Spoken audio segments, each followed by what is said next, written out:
वंचित बहुजन आघाडीने ही जी विधानसभा आणि विधान परिषद एक कायदा पेश केलेला आहे, सादर केलेला आहे की त्याचं नाव मोहम्मद पैगंबर बिल आहे। या कायद्यामध्ये काय म्हटलेलं आहे?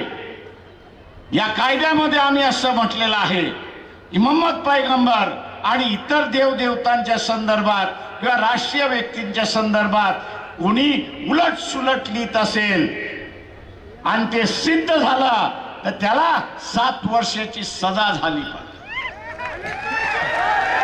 लातूरच्या सभेमध्ये मी काय म्हणालो, इथल्या उलेमाना, इथल्या मौलवीनं आवाहन केलं की एका बाजूला एकनाथ शिंदे भारतीय जनता पक्षाबरोबर आहेत मुसलमानाच्या विरोधात, दुसऱ्या बाजूला उद्धव ठाकरे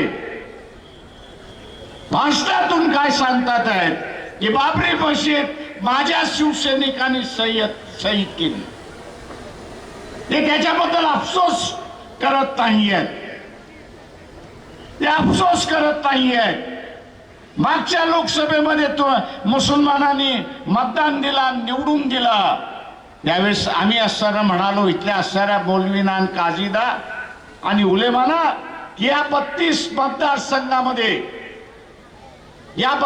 मतदारसंघामध्ये वंचित बहुजन आघाडीच्या बाजूने मुसलमानांनी मतदान केला। जो कायदा काँग्रेस करायला तयार नाही, जो कायदा भारतीय जनता पक्ष करायला तयार नाहीये, तो कायदा वंचितला करणं सोपं होय आणि मोहम्मद